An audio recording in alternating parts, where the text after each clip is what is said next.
할렐루야. 2025년 두 번째 특별묵상 주간 토요일 아침 말씀입니다. 하나님께서 오늘 우리에게 주시는 말씀은 레위기 26장 1절에서 13절입니다. 너희는 자기를 위하여 우상을 만들지 말지니 조각한 것이나 주상을 세우지 말며 너희 땅에 조각한 석상을 세우고 그에게 경배하지 말라. 나는 너희의 하나님 여호와임이니라. 너희는 내 안식일을 지키며 내 성소를 경외하라. 나는 여호와이니라. 너희가 내 규례와 계명을 준행하면 내가 너희에게 철따라 비를 주리니 땅은 그 산물을 내고 밭의 나무는 열매를 맺으리라. 너희의 타작은 포도 딸 때까지 미치며 너희의 포도 따는 것은 파종할 때까지 미치리니 너희가 음식을 배불리 먹고 너희의 땅에 안전하게 거주하리라.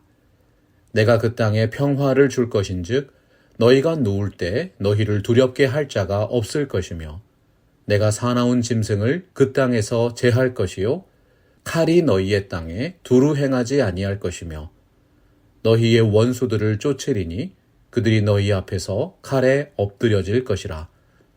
또 너희 다섯이 백을 쫓고 너희 백이 만을 쫓으리니 너희 대적들이 너희 앞에서 칼에 엎드려질 것이며 내가 너희를 돌보아 너희를 번성하게 하고 너희를 창대하게 할 것이며 내가 너희와 함께한 내 언약을 이행하리라.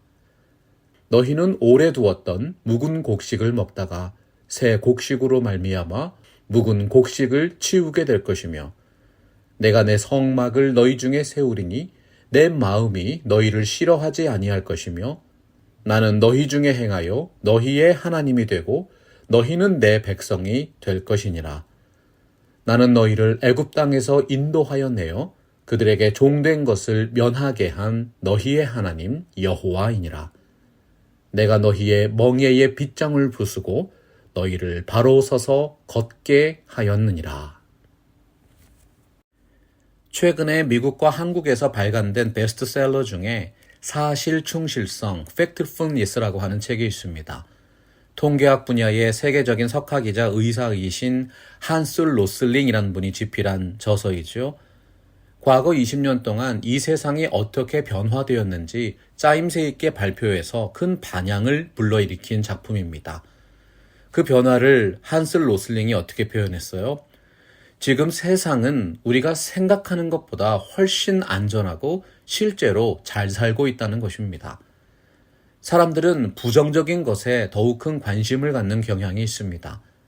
사람들은 언제나 모든 일들을 두 개의 다른 세력으로 구별하고 늘 자신이 안전한 편에 속하기를 바라죠. 그런 본능적인 공포심과 편견들이 사실 우리가 엄청난 은혜와 복을 누리고 있는데도 마치 최악의 시절을 보내고 있는 것처럼 불필요한 불신들을 만들어내고 있다는 것입니다. 20세기 미국이 낳은 가장 선지자적인 설교자로 평가받는 에이든 토저 목사님이 이런 말을 했습니다. 오늘날 기독교회가 잃어버린 가장 중요한 보석이 있다면 그것은 바로 진정성 있는 예배이다. 오늘날 기독교는 전에 없는 풍요의 시대를 누리고 있습니다. 어렵다 말하지만 사실 요즘 교회에는 초대교회 시절에 비해서 부족한 것이 거의 없지요. 그때보다 훨씬 많은 교인들이 세계 곳곳에 모이고 있습니다. 그 어느 때보다 커다란 예배당들을 교회가 소유하고 있습니다. 가장 감사한 것은 주는 그리스도시요 살아계신 하나님의 아들입니다. 아무리 고백해도 순교를 당하거나 핍박을 당하는 지역이 점점 사라지고 있다는 것이지요. 하지만 토저 목사님의 표현을 빌리면 오늘날 기독교회들은 진짜 값어치 있는 보석을 잃어버렸습니다. 유일하신 하나님과 그의 보내신 자 예수 그리스도를 바르게 예배하는 교회가 점점 사라져가고 있다는 것입니다. 이사야서 29장 13절 보면 이 백성이 입으로는 나를 가까이하며 입술로는 나를 존경하나 그 마음은 내게서 멀리 떠났다고 탄식하셨습니다. 여러분, 왜 이런 일이 생겼습니까? 오늘 말씀 1절에 따르면 사람들이 여전히 수많은 우상 숭배 속에 빠져 살고 있기 때문입니다. 당시 사람들은 이방 종교의 매력에 빠져들었습니다. 이교적인 문화는 죄악된 본성이 추구하는 쾌락과 물질과 권력에 대한 욕구를 충족시키는 것이었습니다. 물질로 표현된 다양한 우상들은 하나님을 인간과 비슷한 존재로 만들어버립니다. 주석가 매튜 헨리가 통찰했지요. 우상 숭배는 하나님을 인간의 형상 속에 감금시키는 죄악이다. 결국 사람들은 하나님의 영성에 대해서는 무감각해지고 점점 눈에 보이는 것들을 숭배하는 인간 중심의 종교들을 만들어낸 것입니다. 우상 숭배에 대해서 모세의 율법이 매우 가혹했던 이유는 우상이 결국 자기 자신을 숭배하는 타락한 욕망의 결과였기 때문입니다. 레위기서는 가장 극단적인 우상 숭배의 행위로 사람을 제물로 바치는 행위를 지적하고 있습니다. 모든 민족의 역사에 있어서 우상 숭배가 극에 달하면 반드시 나타나는 것이 인신제사입니다. 이스라엘의 역사에도 분명히 드러났죠. 가나안의 우상인 몰렉에게 자신의 아이들을 바친 사례입니다. 그 모든 것이 하나님의 자녀로서의 소중한 인격 자체를 부정하는 행동이었습니다. 아이를 바친 사람들은 자녀들을 자신의 소유물로 여겼습니다. 하지만 기독교 신앙은 각 개인이 하나님과 인격적인 관계를 가지고 있다고 강조합니다. 우리에게 허락하신 자녀들마저도 하나님의 자녀들입니다. 그 자녀들을 사람이 무슨 권리로 우상에게 내어줄 수 있겠습니까? 지혜자 솔로몬이 통찰하였지요. 인생의 본분은 하나님을 경외하며 그 말씀에 순종하는 삶이니라. 우리에게 허락하신 모든 것들에 감사하면서 전심으로 하나님을 예배할 때 인간은 가장 존귀하고 가장 행복한 최고의 인생을 살 수 있는 것입니다.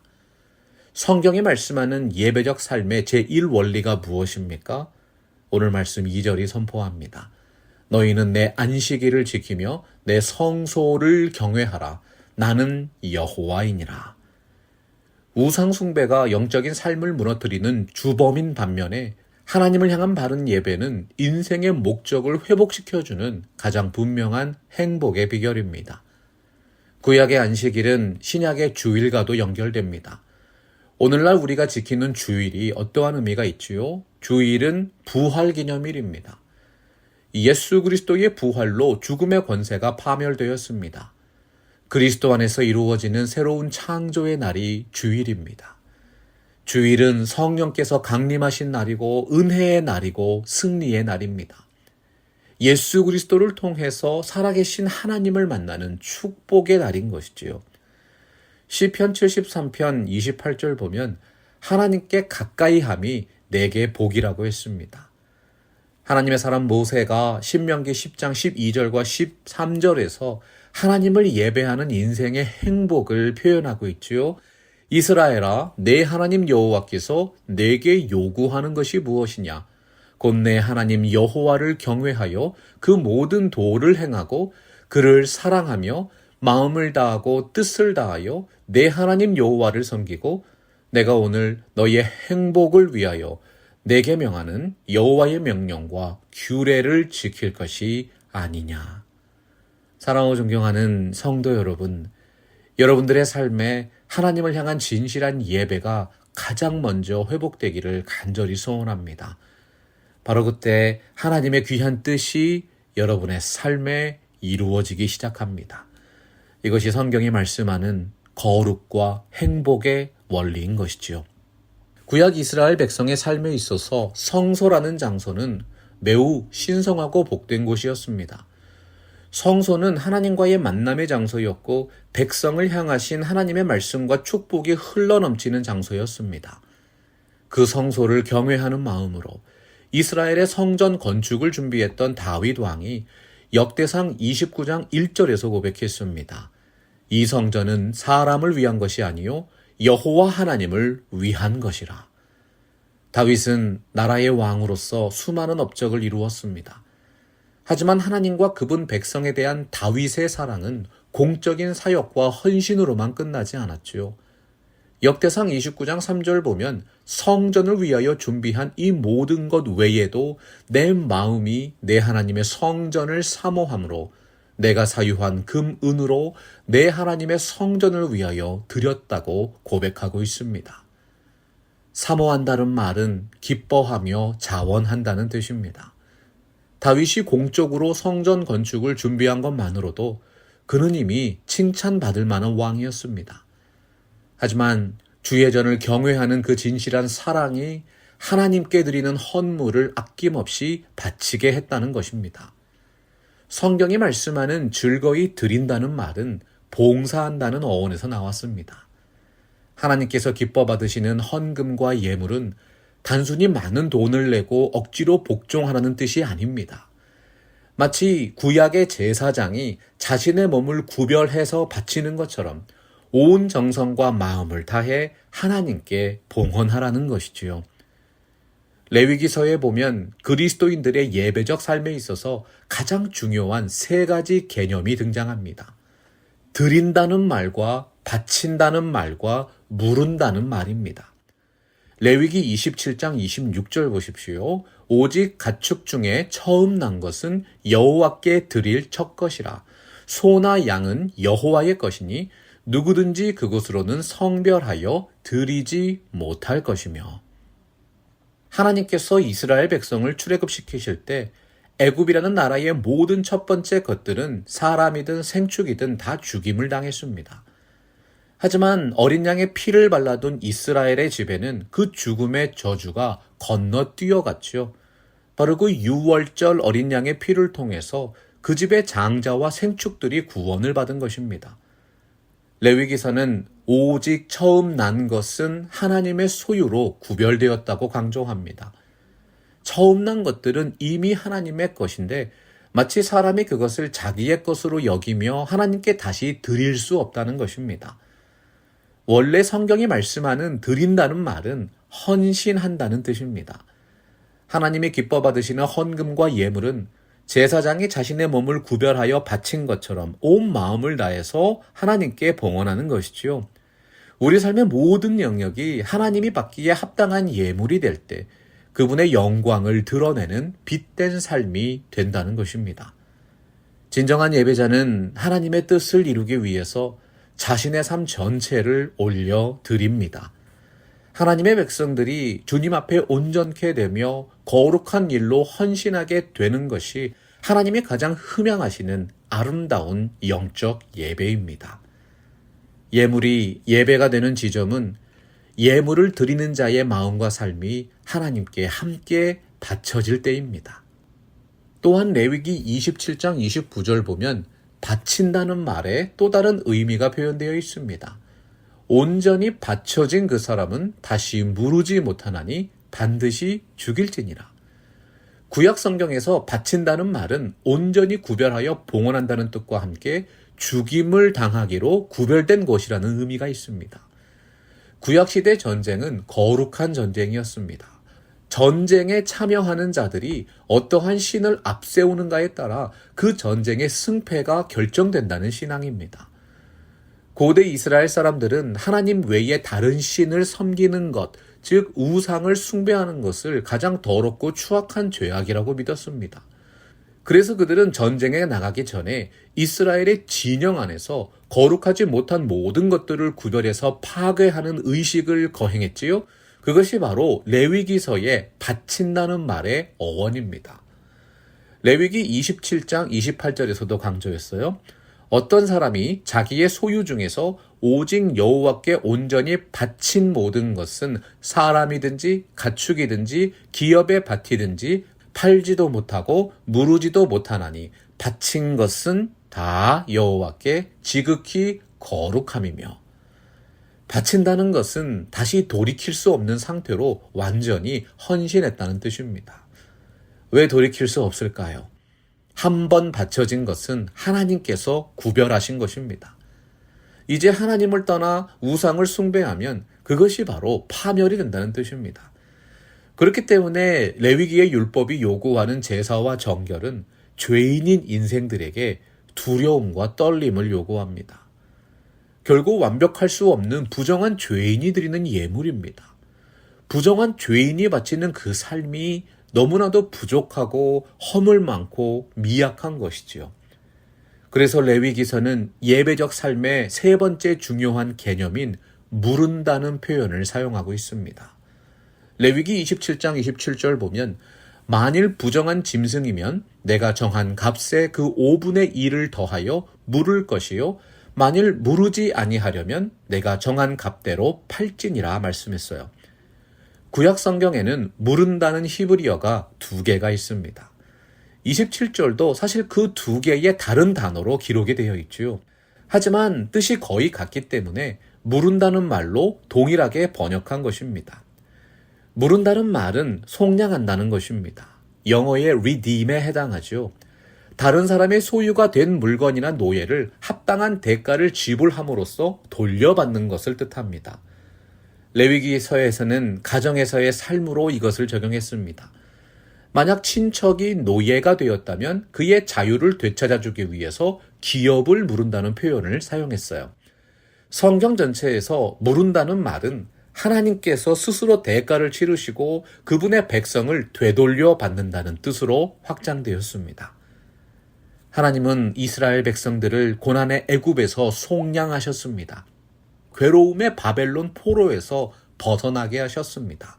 하나님은 우리의 모든 죄에 대한 대가를 치러주시고 우리를 구원해 주신 영원한 속량의 주님이십니다.